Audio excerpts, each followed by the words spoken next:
అవసరమైతే స్పెషల్ గా కలెక్టర్ గారు చొరవ తీసుకొని మీరు కూడా చెప్పండి మేడం. తప్పకుండా దీంట్లో స్పెషల్ బిల్ అయినా పెట్టించి మా పిల్లలకు ఇమ్మీడియట్ గా బుక్కులు దానికి సంబంధించిన అధునాతనమైన విద్య మేడం. ఐఐటి నీట్ అని ఎక్కడెక్కడో పోతురు పేరెంట్స్ అన్నారు. మరి మా ఎస్సీ ఎస్టీ పిల్లలు ఐఐటి నీట్ చదవద్దా మేడం? చదవద్దని మీ ప్రభుత్వానికి ఏమిటి మేడం? మా పిల్లలు ఇప్పుడు అందరు చాలా మంది పేరెంట్స్ ఐఐటి నీట్ నుంచి వచ్చే వాళ్ళు ఉన్నారు కొత్తగా. మరి ఈ స్కీమ్ లో తప్పకుండా ఐఐటి నీట్ అనేది తప్పకుండా చేర్చాలి. ఎందుకు చేర్చొద్దు మేడం? ఈ అధునాతనమైన విద్య ఎస్ఎస్టీసీలు అందుకోవద్దా? దాని గురించి ఎవరు మాట్లాడొద్దా? మరి ఇక్కడ ఉన్నటువంటి డీడీ గారు కానీ గతంలో శ్రీనివాస్ సార్ ఉంటే ఆయన ముందు మేము 10 సార్లు పెట్టినాం మేడం. 10 సార్లు మేమే పేరెంట్స్ తరఫున రిప్రజెంటేషన్ ఇచ్చినాం. అంతకుముందు సల్మాబాన్ మేడం ఉండే, ఆమెకు 3-4 సార్లు ఇచ్చినాం. ఇక్కడ ఉన్నటువంటి ఏ నాయకులు కూడా ఎవరు మాట్లాడరు. మళ్ళా ఎందుకు మాట్లాడతలేరు? కేవలం నాగార్జున మాత్రమే ప్రతిసారి దీన్ని నిలబెడతాడు.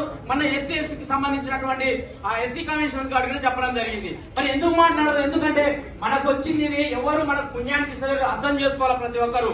ఎవరు మనకు పుణ్యానికి ఇస్తలేదు, గవర్నమెంట్ మనకి ఇస్తుంది. ఎందుకంటే వేల సంవత్సరాల నుంచి విద్యకు దూరమైన కాబట్టి గవర్నమెంట్ మనకి ఇస్తుంది. ఎవరి పుణ్యం కోసం ఇది వస్తలేదు కాబట్టి తల్లిదండ్రులు కూడా అందరూ గుర్తు పెట్టుకోవాలి. మనకు వచ్చే హక్కులు మనం కొట్లాడి తీసుకోవాలని ఈ సందర్భంగా చేస్తున్నాం మేడం. మేము తప్పకుండా స్కూల్ మాత్రం